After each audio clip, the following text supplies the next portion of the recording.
Bismillahirrahmanirrahim. Assalamualaikum warahmatullahi wabarakatuh. Alhamdulillahi ala ihsanih wa syukru lahu ala taufiqihi wa amtinanih wa asyhadu an la ilaha illallah wahdahu la syarika lahu ta'ziman li sya'nih wa asyhadu anna Muhammadan abduhu wa rasuluhu da'ila ridwanih. Allahumma salli alaihi wa ala alihi wa ashabihi wa ikhwanih. Hadirin hadirat yang dirahmati Allah Subhanahu wa taala, kita lanjutkan bahasan kita dari kitab Sahih Al-Bukhari. Kita masuk pada bab 39, bab Ghuslur rijlaini ilal ka'bain. Bab tentang mencuci kedua kaki sampai ke kedua mata kaki. Al-Imam Al-Bukhari rahimahullah berkata, qala haddatsana Musa qala haddatsana Wuhaib an Amr an abihi qala syahidtu Amr bin Abi Hasan sa'ala Abdullah bin Zaid an wudhu'in Nabi sallallahu alaihi wasallam. Amr bin Abi Hasan bertanya kepada Abdullah bin Zaid radhiyallahu anhu tentang wudunya Nabi sallallahu alaihi wasallam. Fada'a bi taurin min ma'in fatawadda'a lahum, maka dia pun meminta didatangkan bejana berisi air, kemudian dia pun berwudu di hadapan mereka.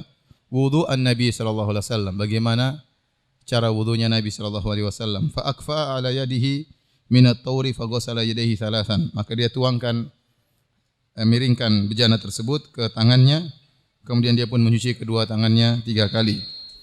Setelah dicuci, dan ini hukumnya sunnah, thumma adkhala yadahu fit taur, setelah dicuci di luar baru kemudian tangannya dimasukkan dalam bejana.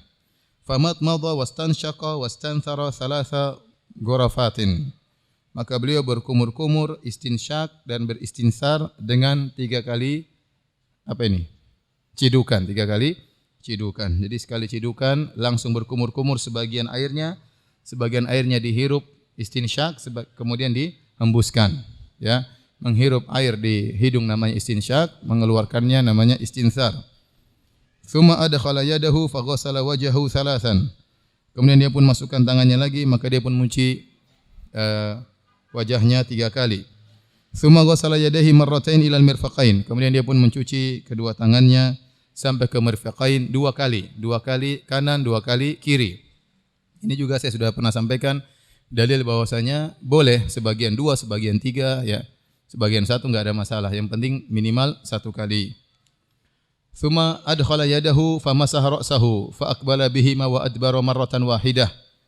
Kemudian Nabi sallallahu alaihi wasallam atau Abdullah bin Zaid memasukkan tangannya, kemudian dia pun mengusap kepalanya, fa aqbala bihima wa adbar, begini dan begini, atau sebaliknya begini, namun dalam sebagian riwayat sudah kita jelaskan caranya dari depan dibawa ke belakang kemudian dikembalikan lagi. Tsumma ghassala rijlaihi ilal ka'bain, kemudian dia mencuci kedua kakinya sampai ke kedua mata kaki, ya. Ini dalil bahwasanya telinga tidak disebutkan. Seandainya mengusap telinga, mencuci telinga disebutkan, pasti akan disebutkan dalam hadis ini. Ini dalil bahwasanya mencuci telinga hukumnya sunnah, tidak wajib. Kemudian beliau mencuci kedua kakinya sampai ke kedua mata kakinya. Dan ini pendapat yang lebih kuat, ya, meskipun sebagian ulama seperti ulama Syafi'iyah membolehkan untuk dicuci lebih daripada mata kaki, sebagaimana mereka membolehkan mencuci tangan sampai melebihi kedua siku, ya. Namun ini sudah pernah kita bahas. Yang sunnah, yang lebih afdal adalah sampai pada yang dicontohkan oleh Nabi sallallahu alaihi wasallam, itu sampai siku, dan kalau kaki sampai di kedua mata kaki. Ini dalil dibawakan oleh Imam Al-Bukhari bahwasanya sunnahnya adalah mencuci sampai kedua mata kaki. Menyelisih pendapat ulama Syafi'iyah yang mengatakan disunnahkan untuk perpanjang tahjil, ya, wal ghurrah, mempanjang mencuci sampai ke adud, sampai lengan atas. Demikian juga mencuci kaki sampai ke sak, ke betis. Ini pendapat, ya. Namun pendapat ini kurang kuat, lebih kuat hadis-hadis datang, ya, kebanyakannya hanya sampai ke siku dan hanya sampai ke kedua mata kaki. Dan ini perlu saya ingatkan kembali bahwasanya Al-Imam Al-Bukhari, beliau tidak bermadzhab dengan madzhab tertentu. Beliau adalah mujtahid mutlak. Beliau adalah seorang mujtahid yang pakar seluruh bidang agama, sehingga beliau lam yataqayyad bimadzhabin muayyan. Beliau tidak terikat dengan madzhab tertentu, wala yuqallidu wahidan min a'immatil madzahib. Dan beliau tidak mengikuti dan tidak taklid kepada seorang pun dari imam madzhab. Oleh karenanya sebagian ulama menganggap dia bermadzhab Syafi'i seperti As-Subki dalam kitabnya Tabaqatis Syafi'iyah memasukkan tentang biografi para ulama Syafi'iyah. Beliau memasukkan Al-Imam Al-Bukhari dalam rentetan ulama Syafi'iyah. Bahkan Al-Qadhi Ibnu Abi Ya'la Al-Farra memasukkan Al-Imam Al-Bukhari dalam Tabaqatul Hanabilah, ulama-ulama Hambali.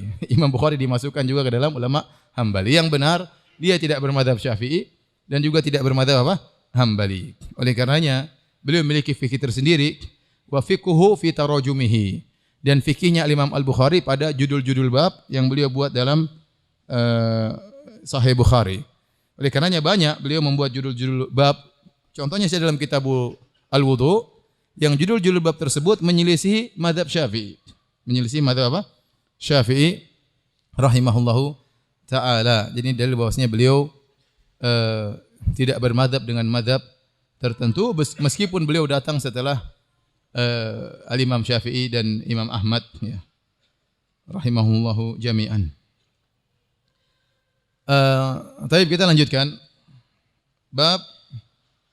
Babun isti'malu fadli wudu'in nas.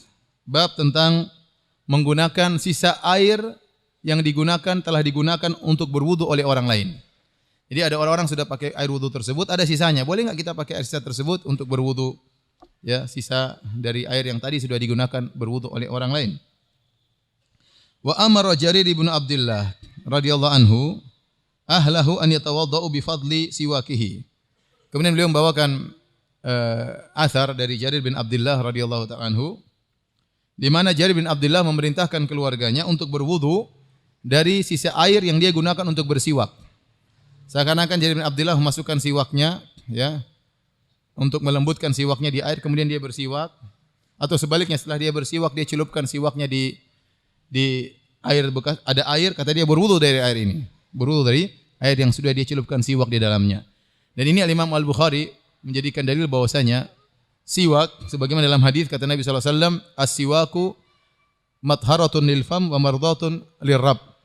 Bahwasanya siwak itu pencuci mulut, pembersih mulut dan mendatangkan keridhaan Allah Subhanahu wa taala.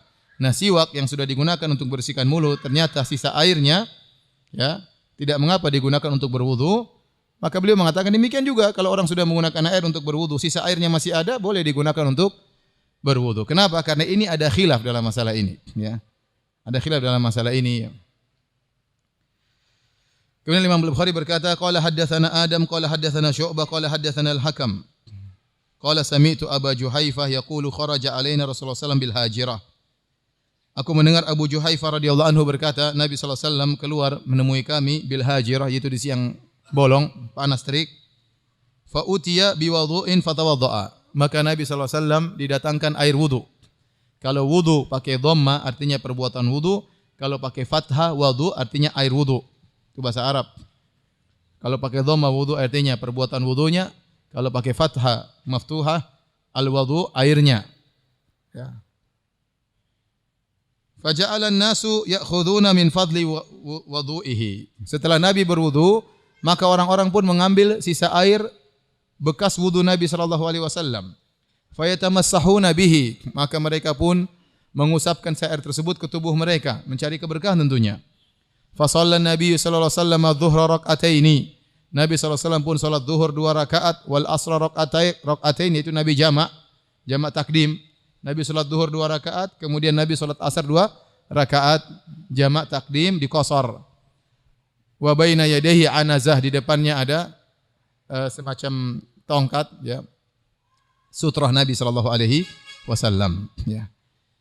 Hadirin dan hadirat yang dirahmati Allah Subhanahu wa taala, yang dijadikan dalil oleh Imam Al-Bukhari rahimahullahu taala bahwasanya Nabi sallallahu alaihi wasallam berwudu dengan air tersebut, tentunya airnya berjatuhan kembali, dia berwudu di atas jatuh kembali dan sisa airnya diperebutkan oleh para sahabat. Diperebutkan oleh para sahabat karena mereka ingin mencari keberkahan dari sisa air yang telah mengenai tubuh Nabi sallallahu alaihi wasallam. Dan ini kekhususan Nabi sallallahu alaihi wasallam. Rasulullah sallallahu dicari keberkahannya, Ini juga dalil bahwasanya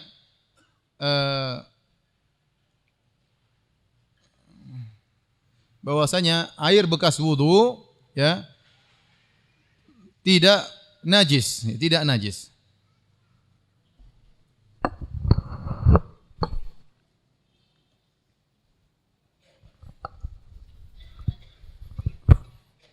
Jadi ada khilaf tentang namanya al-ma al-musta'mal.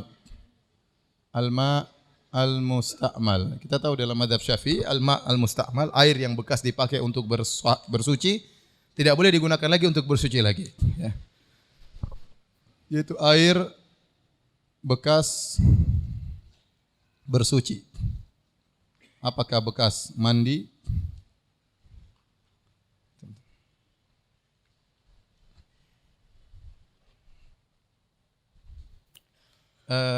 Minggu depan bawakan saya yang bisa nempel di sini ya. Bisa enggak? Di Jakarta ada enggak? Jakarta Utara. Ini enggak bisa ya? Mandi atau wudu. Ada yang mengatakan mandi wajib atau wudu wajib. Nah, apa hukumnya? Apa hukumnya? Secara umum ada 3 pendapat. Ada yang mengatakan air tersebut najis. Ada yang mengatakan tersebut tahir tapi tidak tahur. Tahir itu suci, tahur artinya mensucikan.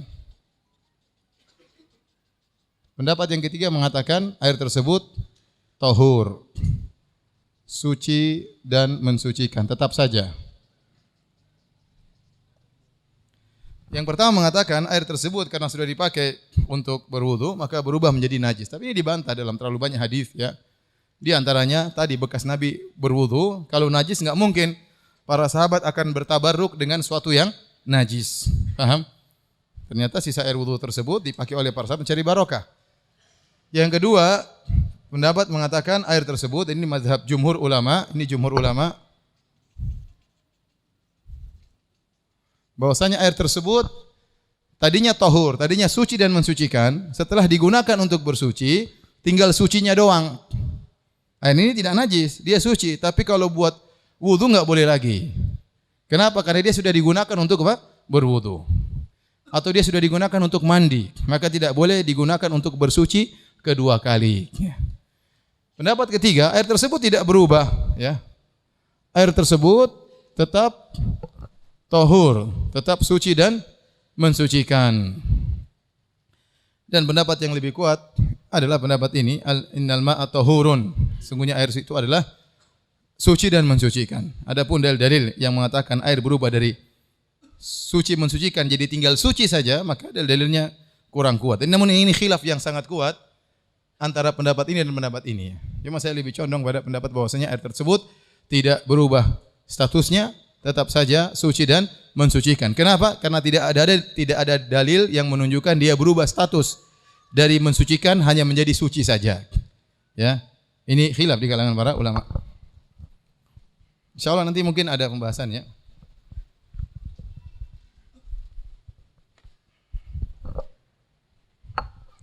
Baik, pembahasan berikutnya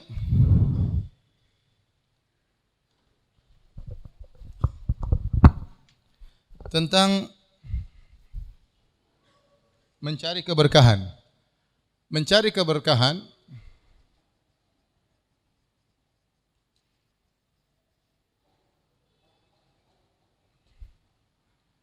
hanya khusus untuk Nabi sallallahu alaihi wasallam.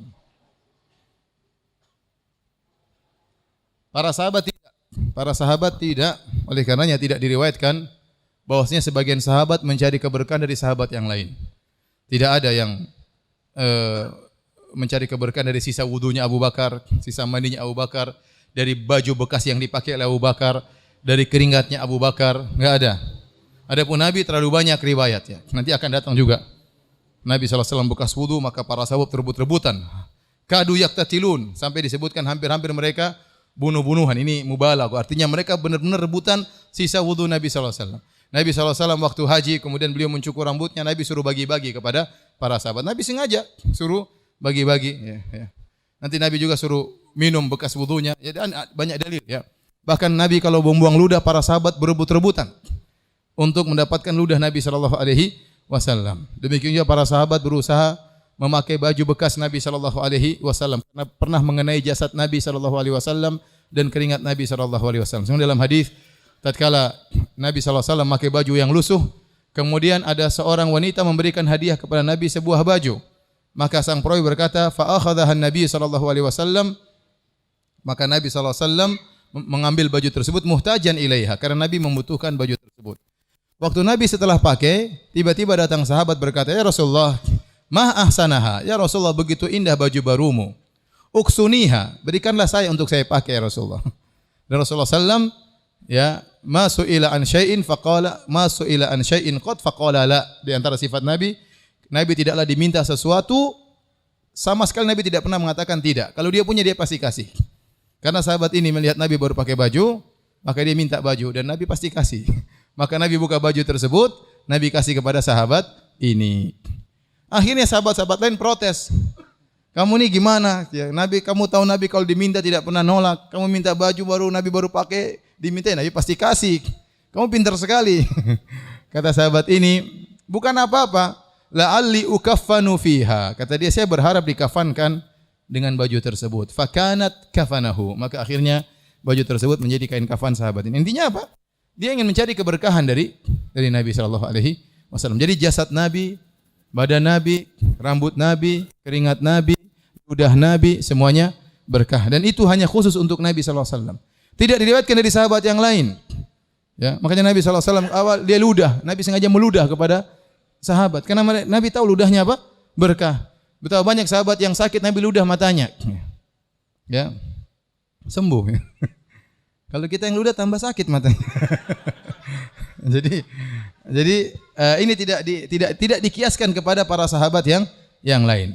Adapun sebagian ulama yang bolehkan mencari keberkahan dari orang saleh seperti Imam Nawawi rahimahullahu taala dan ulama yang lainnya, maka kita katakan itu pendapat namun keliru ya, karena dalil-dalil menunjukkan itu khusus Nabi sallallahu alaihi wasallam. Seandainya boleh mengambil keberkahan dari selain Nabi, maka para sahabat sudah akan berebutan dengan mengambil keberkahan dari Abu Bakar radhiyallahu anhu, dari Umar, dari Utsman, dari Ali. Apalagi Abu Bakar, Utsman dan Ali radhiyallahu anhum dijamin masuk surga oleh Nabi sallallahu alaihi wasallam. Para sahabat secara umum dijamin masuk surga dan tidak ada tabi'in mencari keberkahan dari para sahabat ya. Ini menunjukkan bahwasanya keberkahan tersebut hanya khusus buat Nabi sallallahu alaihi wasallam. Adapun yang mereka mengatakan boleh mengambil keberkahan dari selain Nabi sallallahu alaihi wasallam, maka dalil mereka adalah qiyas. Kita mengatakan qiyas ma'al fariq. Qiyasnya tidak bisa disamakan antara qiyas seorang dengan Nabi sallallahu alaihi wasallam. Tidak bisa. Ya. Karena kita tahu namanya qiyas harus ada sesuatu yang sama antara al-maqis alaihi dan al-maqis, antara asal dan fara'. Kalau ada kesamaan sesama baru bisa diikutkan hukumnya. Contoh, di zaman Nabi SAW tidak ada beras, yang ada korma. Dan korma bisa digunakan untuk bayar zakat fitrah atau kena zakat. Ya. Nah, kemudian bagaimana dengan beras? Ya, beras hukumnya sama dengan korma. Kenapa ada kesamaan? Kesamaannya di mana? Sama-sama makanan pokok, qut, sama-sama muddakhar, sama-sama bisa disimpan, kemudian sama-sama bisa makil, ditimbang ya, atau diwazan. Karena kesamaan ini maka para ulama mengatakan ya berlaku pada korma, berlaku pada beras apa yang berlaku pada korma. Itu namanya apa? Qiyas. Namanya qiyas. Jadi ada illah jami'ah, ada sebab yang sama antara asal dan cabang, antara korma dengan beras. Beras namanya fara', cabang korma namanya asal. Karena zakat terkena pada korma, maka demikian juga pada beras ya, sama-sama illah yang sama.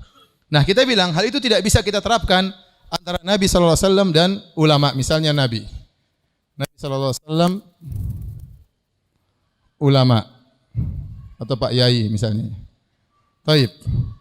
Apa illah, apa sebab yang sama antara keduanya? Hukumnya Nabi apa? Boleh dicari keberkahannya.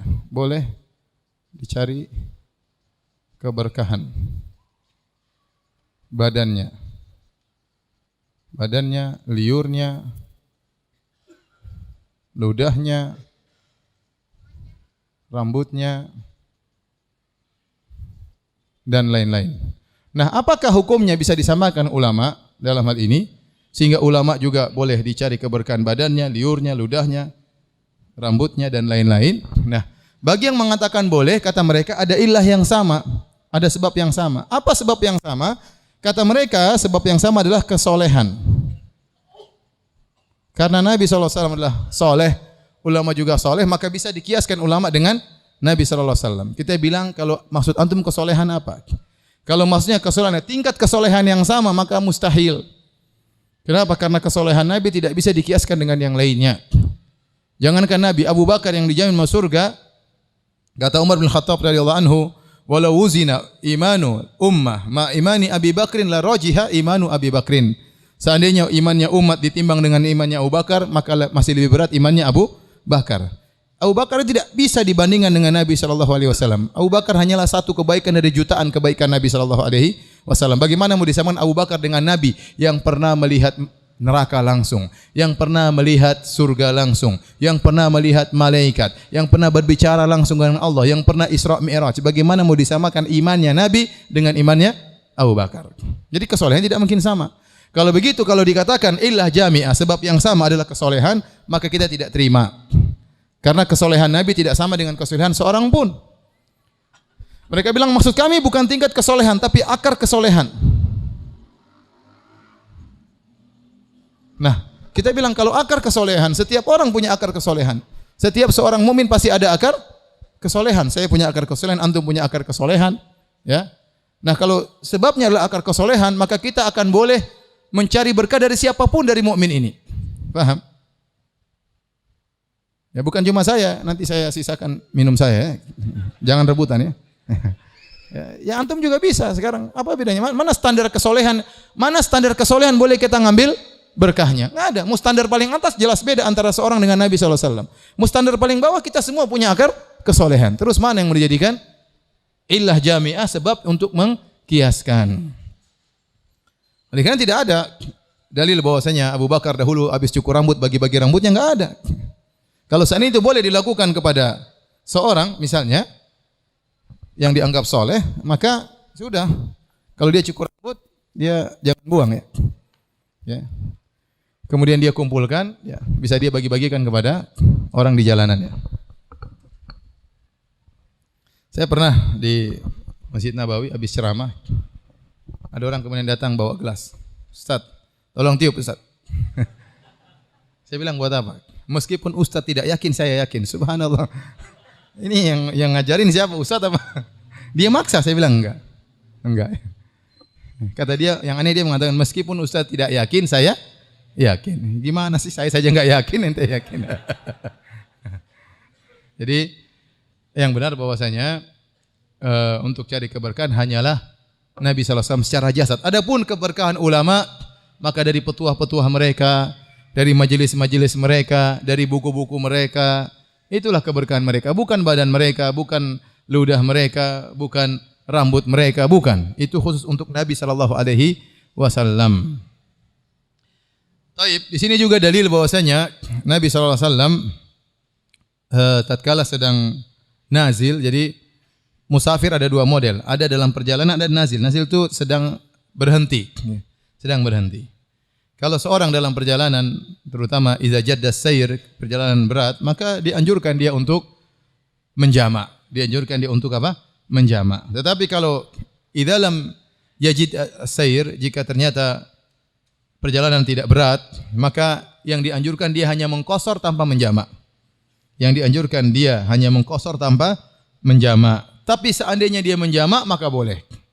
Saya ulangi, musafir dianjurkan untuk mengqasar secara mutlak. Kapan dianjurkan untuk menjamak sekalian? Kalau ternyata safarnya berat atau dia punya keperluan, dia butuh istirahat yang panjang, tidak ingin terpotong dengan waktu salat, maka dia boleh menjamak ya. Tapi kalau ternyata safarnya ringan, apalagi dia menginap di suatu tempat, dia tidak letih, dia hanya menunggu hari demi hari, maka lebih baik dia mengqasar tanpa menjamak. Afdalnya mengqasar tanpa menjamak. Tapi seandainya dia menjamak, tetap aja boleh. Paham? Cuma afdalnya apa bagi orang yang menetap musafir menetap dan tidak ada kerepotan, tidak ada kebutuhan tertentu, afdolnya dia mengqashar tanpa menjamak. Tapi seandainya dia menjamak juga tetap dibolehkan. Dan Nabi SAW pernah menjamak meskipun sedang berhenti, ya, seperti Nabi tatkala di Tabuk, Nabi SAW menjamak kalau tidak salah 19 hari, tidak ada masalah. Demikian juga dalam hadis ini Nabi SAW jamak takdim, padahal tidak disebutkan mereka dalam perjalanan, tapi sedang singgah. Sedang apa? Singgah. Wallahu ta'ala alam bisawab.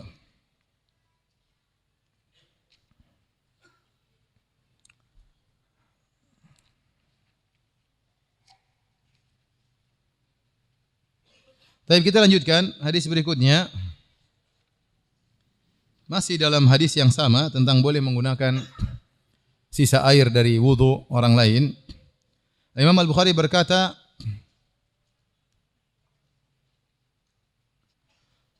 wa qala Abu Musa da'a an-nabiy sallallahu alaihi wasallam biqadahin fihi ma'un faghasala yadayhi.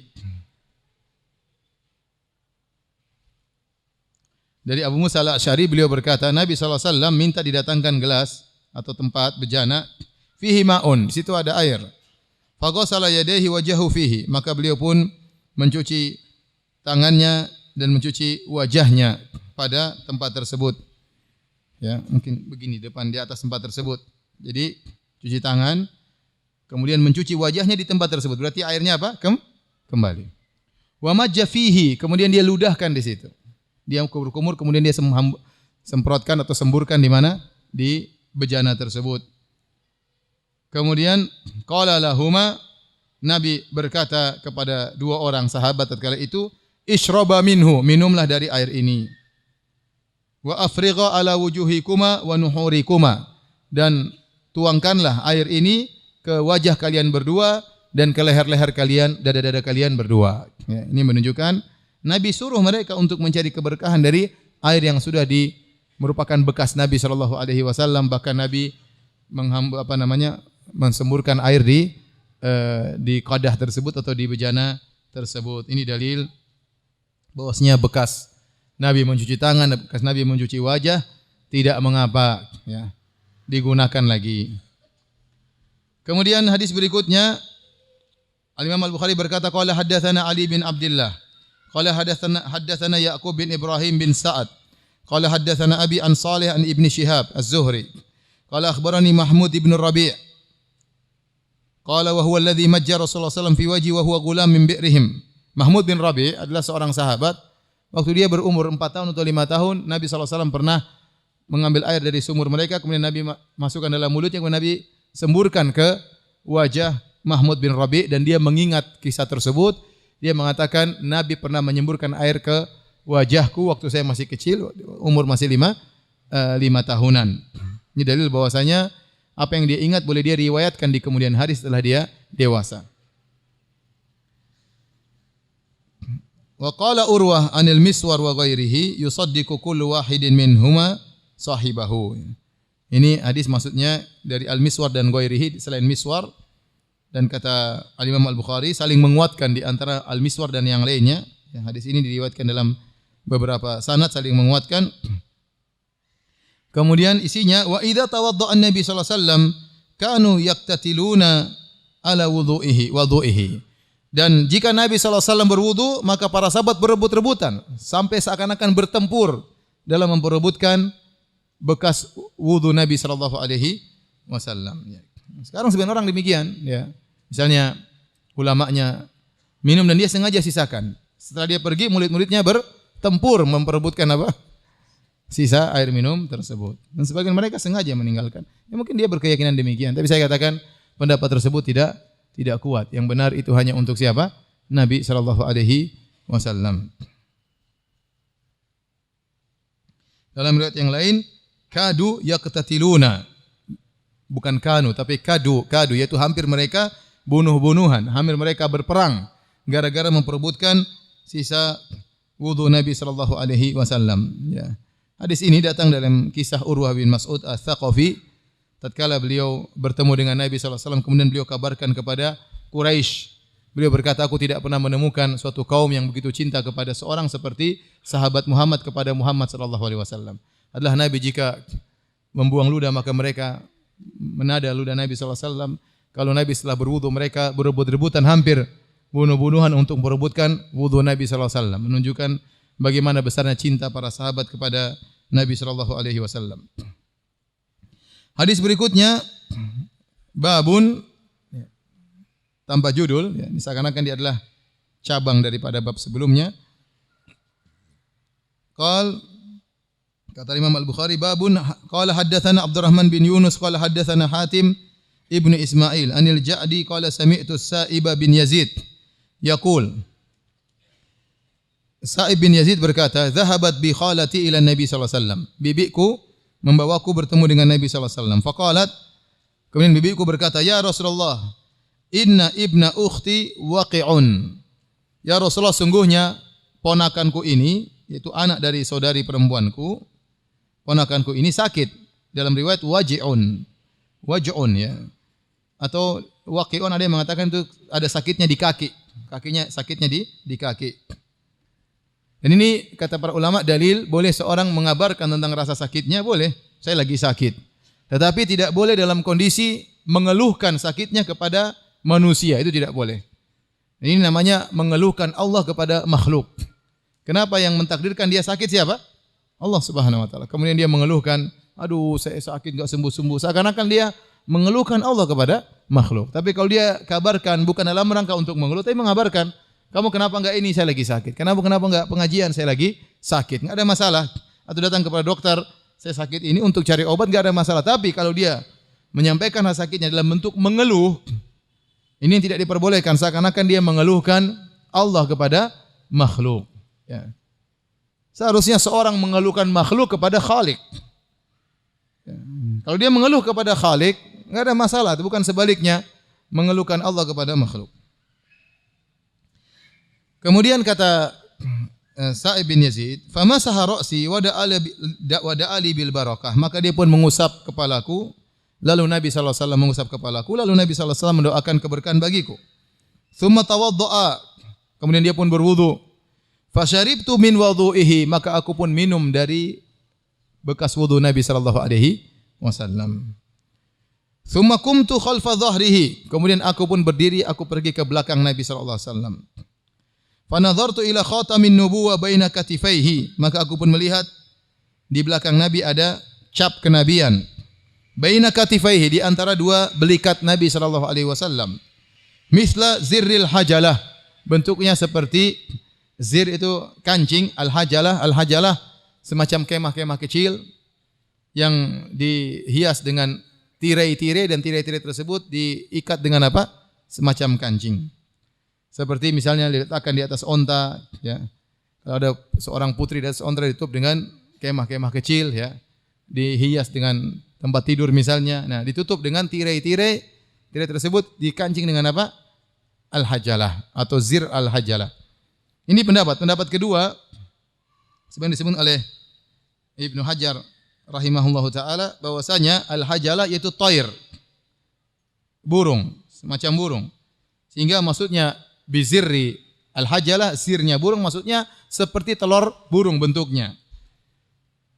Oleh karena dikuatkan pendapat kedua dalam hadis yang lain, mithla baydatil hamamah, ya, seperti telur merpati.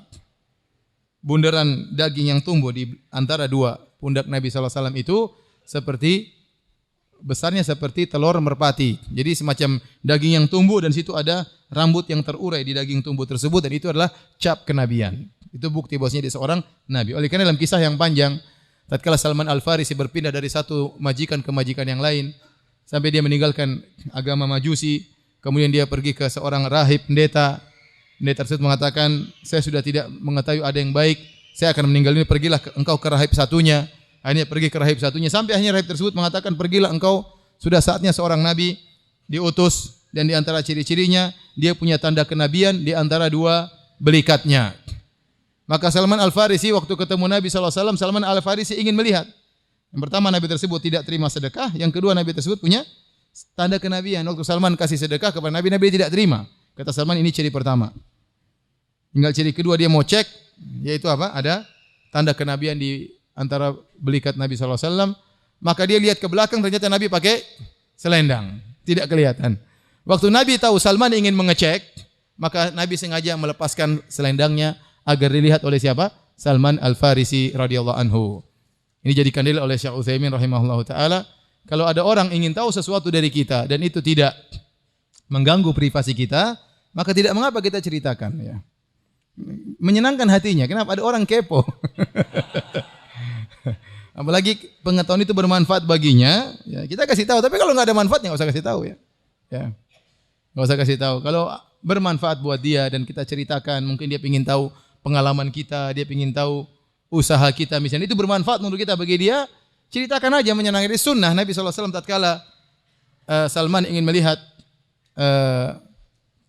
cap kenabian Nabi, maka Nabi sengaja membukakannya agar dilihat. Bagaimana Nabi senangnya menyenangkan hati orang lain. Ya. Tapi kalau ingin tahu, kita tahu tidak ada manfaatnya, kita ceritakan dia tambah hasad, enggak usah. Kasihan dia menderita. Kamu rumahnya berapa? 3. 3. Istrimu berapa? 4. Waduh. Jelek kayak kamu, istrinya 4. Kasihan dia, sedih ya. Ya enggak usah cerita. Enggak semua kenikmatan yang kita miliki kita apa? Ceritakan. Taib. Ini juga dalil bahwasanya Nabi SAW bekas wudunya diminum ya sebagai obat ya, bagi orang yang sakit. Tapi kita lanjutkan hadis berikutnya, bab man madmadha wastanshaqa min gharfatin wahidah. Bab tentang orang yang berwudu, bertamadmud yaitu berkumur-kumur, dan istinsyak dengan satu apa? Satu cidukan saja ya. Yang ma'ruf 3 kali. Di ini kumur, dihirup, dilepas. Kemudian yang kedua. Kemudian yang ketiga. Tapi sebagian ulama berpendapat boleh berdasarkan hadis berikut, 1 kali dikumur-kumur 3 kali boleh. 1 kali cidukan. Jadi ngambilnya sedikit-sedikit. Ya. 3 kali satu begini untuk 3 kali apa? Penggunaan. Qala haddatsana Musaddad, qala haddatsana Khalid ibn Abdullah, qala haddatsana Amr bin Yahya an abihi an Abdullah bin Zaid annahu afragha min al-ina'i ala yadayhi faghasalahuma. Bahwasanya Abdullah bin Zaid, sahabat yang meriwayat tentang wudu Nabi sallallahu alaihi wasallam, beliau memiringkan bejana kemudian dia tuangkan kepada kedua tangannya untuk dicuci, sunnah. Tsumma ghasala aw matmadha aw wastanshaqa min kaffatin wahidah. Fa fa'ala dzalika thalathan. Maka dia pun mencuci kepalanya, mencuci wajahnya, kemudian berkumur-kumur, beristinsyak min kaffatin wahidah. Ya. Tapi ya, dalam hadis ini pun disebutkan bahwasanya meskipun disebut kaffatan wahidah, kaffat itu satu begini, tetapi dijelaskan dalam hadis tersebut fa fa'ala dzalika thalathan. Bahwasanya Nabi atau Abdullah bin Zaid melakukannya 3 kali. Maka kembali kepada pendapat yang kedua, bahwasanya kembali kepada hukum asal, bahwasanya tatkala seorang beristinsyak tetap tiga beginian ya. Ya. Ada yang mengatakan 1 tapi dia lakukan 3 kali. Ada ihtimal hadis ini sebagaimana dipahami oleh Syekh Utsaimin rahimahullahu taala, tetapi kita bawakan kepada hadis-hadis yang lain bahwasanya maksudnya begini, artinya 3 kali cidukan. Bukan 1 kali cidukan, 3 kali penggunaan ya. Dan itu lebih mudah. 3 kali apa? Cidukan. Faghasala yadayhi ilal mirfaqaini marratain. Kemudian dia pun mencuci kedua tangannya hingga kedua sikunya 2 kali. Wa masaha bi ra'sihi ma aqbala wa ma adbar, dan dia pun mengusap kepalanya yang depan maupun yang belakang. Wa ghasala rijal ilal ka'bain, kemudian dia mencuci kedua kakinya sampai kedua mata kakinya. Tsumma qala hakadha wudhu'u Rasulillah sallallahu alaihi wasallam. Kemudian dia berkata demikianlah ya wudunya Rasulullah sallallahu alaihi wasallam. Tapi Imam Bukhari mengambil istinbat bahwasanya boleh seorang 1 tangan untuk 3 kali apa? Istinsyak dan kumur-kumur, boleh. Namun lebih hati-hati kita bawa kepada riwayat-riwayat yang lain yang menjelaskan bahwasanya maksudnya 3 kali cidukan. Bab berikutnya bab mashur ra'si marrah. Bab tentang mengusap kepala cuma sekali. Mengusap kepala cuma sekali. Ini juga menyelisih mazhab Syafi'iyah. Karena mazhab Syafi'iyah berpendapat sebagaimana sudah kita jelaskan bahwasanya disunahkan mengusap berapa kali? 3 kali. Mengusap 3 kali, bukan sekali. Imam Al-Bukhari menjelaskan bahwasanya mengusap cuma sekali. Menyelisih mazhab Syafi'i. Ini menunjukkan Imam Bukhari bukan bermazhab Syafi'i rahimahullahu taala. Dan subhanallah dalam pembahasan ini mengusap kepala cuma sekali. Al-Hafidz Ibnu Hajar rahimahullah sependapat dengan Imam Al-Bukhari. Al-Hafidz Ibnu Hajar ulama besar mazhab Syafi'i, tapi dia menyelisih mazhab Syafi'i dalam urusan ini, dalam masalah ini. Ini menunjukkan Al-Hafidz Ibnu Hajar tidak fanatik. Beliau bisa menyelisih pendapat ulama Syafi'iyah, sehingga beliau berpendapat bahwasanya untuk mengusap kepala cuma berapa kali? Sekali. Meskipun sebelumnya sudah kita bahas, Imam Bukhari berpendapat kalau kepala harus seluruhnya. Al-Hafidz Ibnu Hajar menyelisih Imam Bukhari, membela mazhab Syafi'i. Boleh sebagiannya kata Ibnu Hajar. Jadi dalam mengusap sebagian kepala, Ibnu Hajar menyelisih Imam Bukhari, sepakat dengan mazhab apa? Syafi'i. Tapi dalam masalah mengusap kepala cuma sekali, saya ulang tadi, Ibnu Hajar menyelisih dan menyepakati. Menyelisih di mana? Antum sama ana enggak? Menyelisih di mana? Menyelisih bahwasanya cukup sekali, tidak perlu 2 kali atau 3 kali. Dan dia sepakat dengan mazhab Syafi'i dalam hal boleh mengusap sebagian apa? Kepala, tidak harus seluruhnya. Sepakat dengan mazhab Syafi'i menyelisih Imam Bukhari. Kita bacakan, qala haddatsana Sulaiman bin Harb qala haddatsana Wuhaib qala haddatsana Amr bin Yahya an abihi qala syahidtu Amr bin Abi Hasan sa'ala Abdullah bin Zaid an wudu'in Nabi sallallahu alaihi wasallam. Hadisnya sama dari Abdullah bin Zaid, ditanya tentang bagaimana cara wudu Nabi sallallahu alaihi wasallam. Fada Abi Taurin min ma'in fatawadda'a lahum. Maka beliau pun meminta didatangkan bejana, maka dia pun berwudu di hadapan mereka. Fakafa'ahu ala yadayhi faghasalahu mathalathan. Maka dia pun menuangkan air ke tangannya, dicuci 3 kali. Summa adkhala yadahu fil ina'i famatmadha wastanshaqa thalathan bi thalathi gharafatin min ma'in. Ini yang saya katakan menjelaskan hadis sebelumnya. Maka beliau pun berkumur-kumur dan beristinsyak dan beristinsar 3 kali dengan 3 kali cidukan. Dengan 3 kali cidukan, bukan sekali cidukan, tapi 3 kali cidukan. Summa adkhala yadahu fil ina. Ada yang mengatakan ini 2 kali dia mencontohkan. Dia mencontohkan Nabi pernah sekali cidukan, Nabi pernah mencuduk dengan 3 kali cidukan. Tapi saya katakan lebih hati-hati, kita 3 kali apa? Cidukan lebih mudah dan lebih bersih. Summa adkhala yadahu fil ina faghasala wajhahu thalathan. Kemudian dia pun masukkan tangannya di bejana, kemudian dia mencuci wajahnya 3 kali. Summa adkhala yadahu fil ina'i faghasala yadayhi ila mirfaqaini marratain. Kemudian dia pun masukkan tangannya di bejana, dia cuci kedua tangannya 2 kali. Summa adkhala yadahu fil ina'i famasa bi ra'sihi fa aqbala bi yadihi wa adraba biha. Kemudian dia masukkan air di tangannya di bejana, kemudian dia mengusap kepalanya, aqbal wa adbar.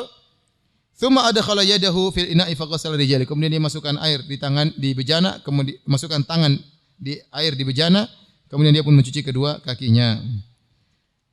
Dalam riwayat yang lain, qala haddatsana Musa qala haddatsana Wuhaib qala masaha ra'sahu marratan. Dalam riwayat yang lain, dia pun mencuci kepalanya sekali saja. Ya. Ibnu Hajar rahimahullah berkata, annal masha mabniyun ala takhfif. Bahwasanya mengusap kepala itu dibangun di atas keringanan, bi khilafil ghusl. Berbeda dengan mencuci. Walau syuri'at tikrar la sarat suratuhu suratal maghsul. Seandainya disyariatkan 3 kali diusap, maka seakan-akan kepala juga dicuci. Padahal Allah menggunakan kalimat diusap, beda dengan dicuci. Makanya diusap sekali sudah cukup. Seandainya disyariatkan 3 kali, maka ambil 3 kali satu lagi, maka seakan-akan dicuci, kata Ibnu Hajar rahimahullahu taala.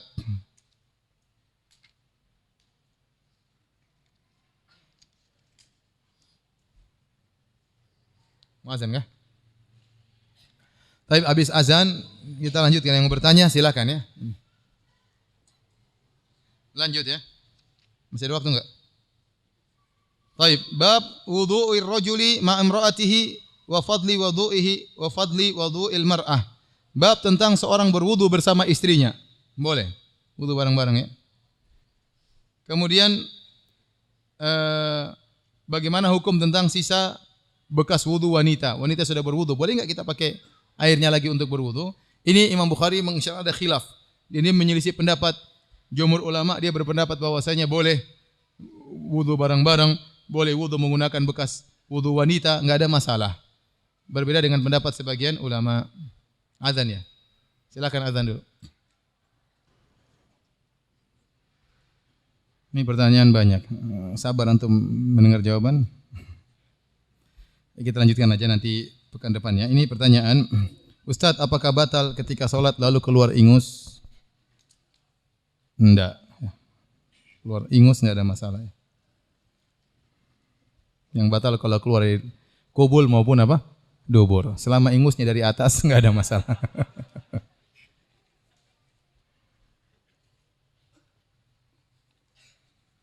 Ustadz, sahkah jika berwudu dengan air yang digayungkan, air dituangkan dengan gayung? Enggak ada masalah ya. Mau digayungkan, mau diemberkan, mau digelaskan, enggak ada masalah. Bagaimana mengusap kepala bagi wanita yang berambut panjang saat berwudu? Yang diusap kepalanya bukan rambutnya. Rambutnya sampai di belakang jangan sampai sini udah cukup, balik lagi ya. Ya. Ingat ya, Allah mengatakan ya wamsahu biruusikum. Usaplah apa kepala kalian. Kebetulan di kepala ada rambut, maka rambut yang diusap. Tapi kalau rambutnya panjang sampai di belakangnya, ada yang sampai di apa bokongnya, ya enggak mungkin sampai ke belakang gitu enggak. Jadi cuma sampai di leher, balik lagi ke depan. Ketika saya selesai berwudu, saya terburu-buru dan akhirnya tidak membaca doa sesudah wudu. Apakah wudu saya sah? Jelas sah, karena membaca doa wudu hukumnya sunnah, tidak wajib.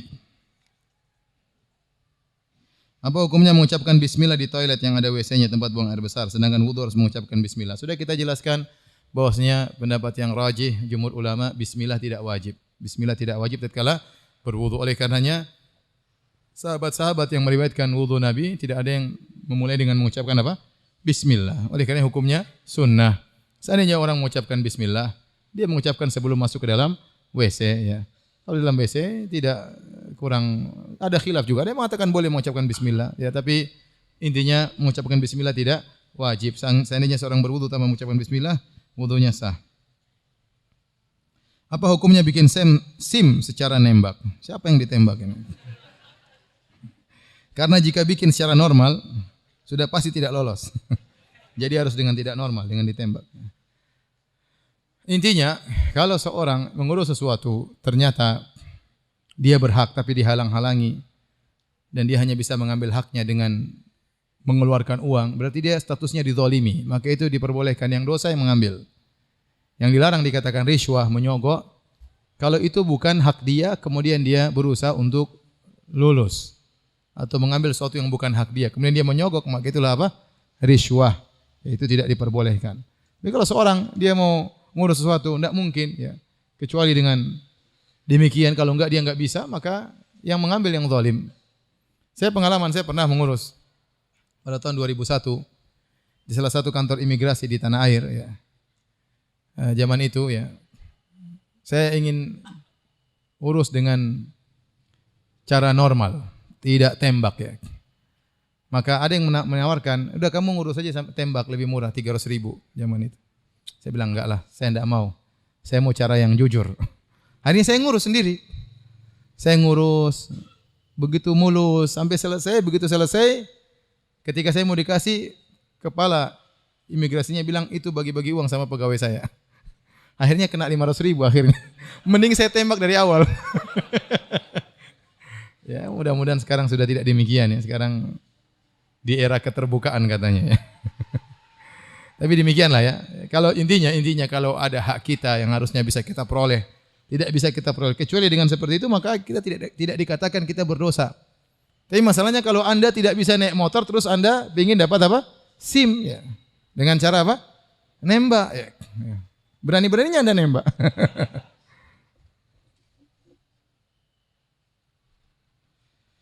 Ustadz, apakah sikap yang harus dilakukan sebagai seorang muslim sejati untuk menghadapi pemilu? Dia bilang kita berdoa. Yang pertama berdoa kepada Allah, semoga Allah memberikan pemimpin yang lebih baik ya. Ya, siapapun pilihannya, siapapun yang terpilih semoga adalah yang terbaik bagi Islam dan kaum muslimin. Ini yang jelas, doa jangan dipandang remeh. Doa itu sangat kuat pengaruhnya. Yang kedua, kalau Anda bisa memiliki kemampuan untuk menimbang antara yang satu dengan yang lainnya, maka Anda silakan memilih yang menurut Anda yang terbaik ya. Kalau Anda tidak mampu menimbang karena banyak kesibukan dan tidak sempat untuk menimbang, maka la yukallifullahu nafsan illa wus'aha. Allah tidak membebani luar kemampuan. Wala taqfu ma laisa laka bi'ilm. Inna sam'a wal basara wal fuada kullu ulaika kana anhu mas'ula. Jangan mengikuti sesuatu yang tidak punya ilmu. Sungguhnya penglihatan, pendengaran, hati akan dimintai pertanggungjawaban. Kalau bisa milih silakan milih, semoga sumbangsih Anda ya bisa memperbaiki kondisi tanah air kita menjadi lebih baik.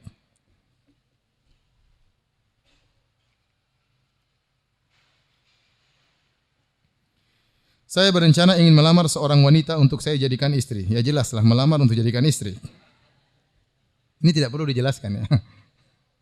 Hanya nambah waktu. Akan tapi orang tua dari pihak si wanita masih mempercayai perhitungan weton atau tanggalan Jawa dan hasilnya kurang baik. Akhirnya dari pihak wanita ragu-ragu untuk melanjutkan acara lamaran ini. Bagaimana langkah yang harus saya lakukan Ustaz? Jelaskan itu syirik. Mak sudah ngelamar, dihitung-hitung ternyata menurut calon mertuanya sang ikhwan ini enggak beres kalau menurut hitungan apa? Weton apa waton tadi ya. Jelaskan bahwasanya itu hitungan kesyirikan. Bilang sini saya yang ngitung. Menurut perhitungan saya namanya pernikahan itu kebaikan. Bilang gitu. Ini seperti inilah. Membuat kerugian orang lain ya. Gara-gara hitung-hitung akhirnya entah pakai rumus apa akhirnya merugikan apa? Orang lain. Kalau ternyata sang calon mertua tetap bersikeras ya sudahlah, cari yang lain. Ya. Daripada nanti urusan panjang maksa nikah sama wanita tersebut, kemudian nanti setelah ente nikah ada perhitungan lain lagi repot. Ya udahlah cari yang lain. Tapi kalau Anda bisa menjelaskan, mengingatkan ini kesyirikan ya ini tatayur dan yang lainnya maka semoga bermanfaat. Apakah bisa wudu di WC setelah mandi? Boleh setelah mandi biasa. Ingin wudu ya, wudu seperti wudu biasa. Silakan.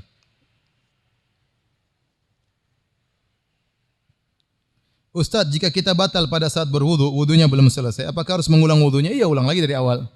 Antum pas usap kepala, buang angin. Jangan dilanjutkan. Ulang lagi dari awal ya. Pas lagi nyuci kaki kanan, buang angin. Tanggung, tinggal kayak kiri, enggak. Ulang lagi dari awal.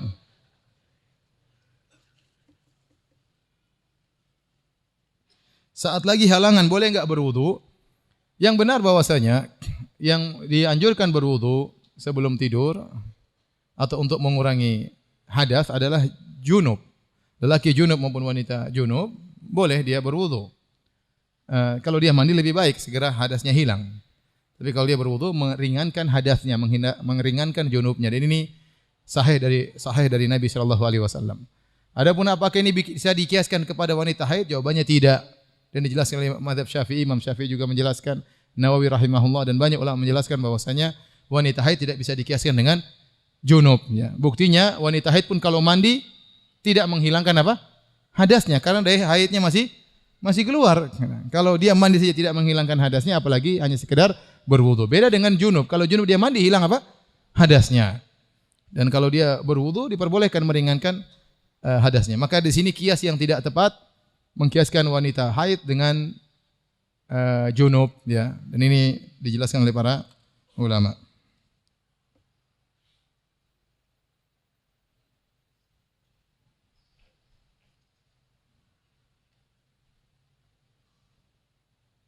Saya batal menikah. Ini kesian ya. Padahal sudah tahap khitbah. Dia membatalkan dengan alasan yang tidak jelas. Tolong beri saya nasihat agar saya bisa menghadapi semuanya. Masya Allah.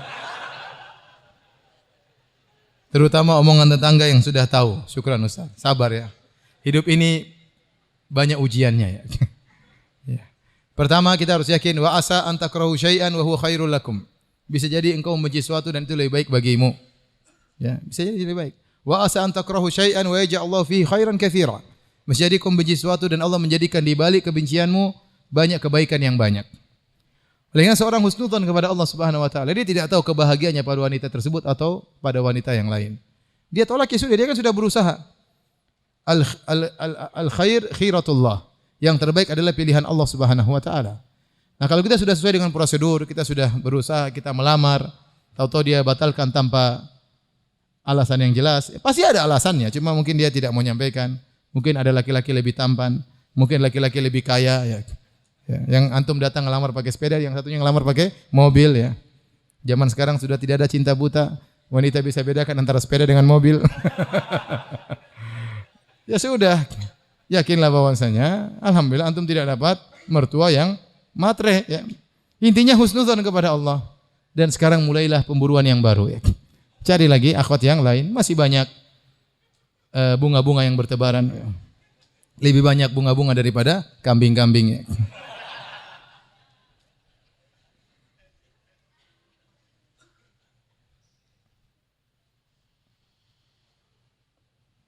Ustaz, bagaimana hukumnya jika suami saya tahun ini sedang menyusun skripsi, tetapi untuk menyusunnya suami minta bantuan temannya untuk dibuatkan, tapi semua datanya dari suami saya. Enggak, kalau maksudnya dibantu itu dalam sisi layout misalnya atau penataan itu enggak ada masalah. Tapi kalau itu berkaitan dengan ilmiahnya, maka ini tidak boleh, ini penipuan. Kecuali suami belajar sama dia. Ini bagaimana kira-kira? Dia belajar enggak ada masalah, tapi kalau dia nyusun, kemudian ilmiahnya dia yang nyusun, itu enggak boleh, namanya penipuan. Sehingga ijazah tersebut ijazah palsu kalau begitu. Ya. Nggak boleh. Tapi kalau yang nyusun maksudnya layoutnya misalnya atau mungkin tata bahasanya atau yang lainnya. Tapi kalau ilmiahnya kesimpulannya teman yang ambil, kemudian kalau diskusi nggak ada masalah. Kita boleh diskusi sama orang, tapi jangan sampai teman yang nulis. Kita yang nulis diskusi, nggak ada masalah.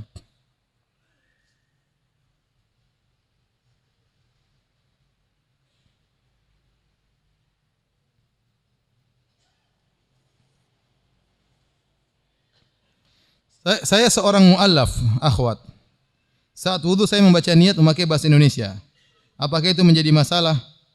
Dan setelah wudu saya tidak pernah membaca doa setelah wudu. Apakah wudu saya sah? Tidak usah niat dengan bahasa apapun. Niat berwudu dalam hati saya sudah niat berwudu, tidak perlu diucapkan. Ya. Karena Nabi SAW tidak pernah mengucapkan niat wudu. Nabi tidak pernah berkata nawaitu al-wudu'a. Ya, aku berniat wudu. Ini tidak pernah dilakukan oleh Nabi, padahal begitu banyak ratusan hadis tentang wudu Nabi SAW.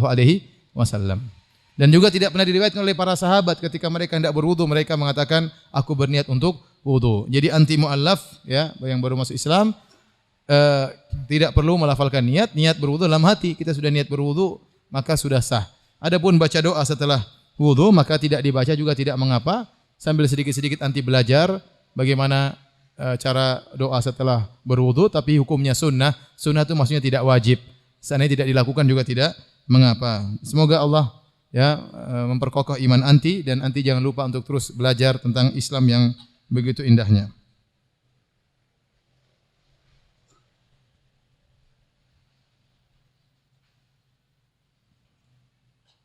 Dan mencari keberkahan kepada Nabi, apakah tidak menganggap kita menyekutukan Allah Subhanahu wa taala? Tidak ya. Ini Allah ingin menjelaskan bahwasanya Nabi Muhammad SAW adalah orang yang mulia. Oleh karenanya Nabi tidak pernah mengajarkan para sahabat untuk menyembah Nabi SAW, dan Nabi sangat benci untuk disembah. Dan oleh karena dalam banyak hadis Nabi ingatkan akan hal tersebut.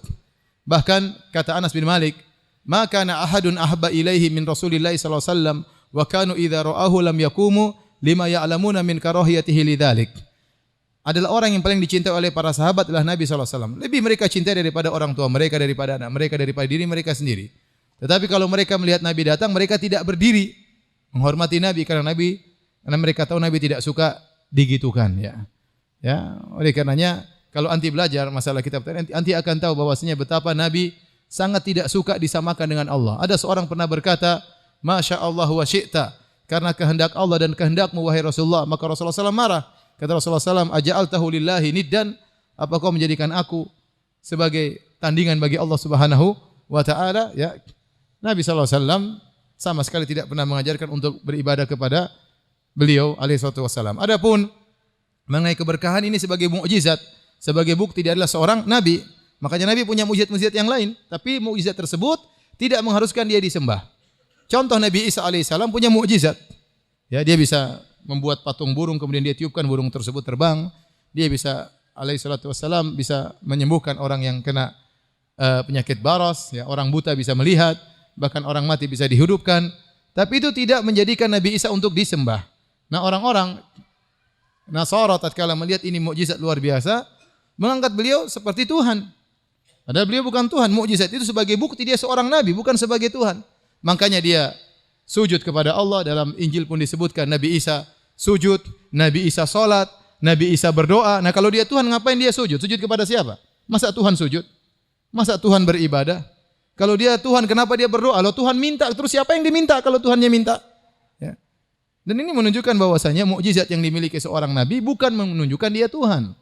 Tetapi dia adalah seorang nabi karena mukjizat tersebut bukti dia utusan Allah Subhanahu wa taala. Sebenarnya Nabi sallallahu alaihi wasallam punya mukjizat banyak, di antaranya berkah tubuhnya, di antaranya ludahnya bisa menyembuhkan orang sakit, di antara rambutnya bisa menyembuhkan orang sakit. Tetapi Nabi mengajarkan kita minta kepada Allah Subhanahu wa taala.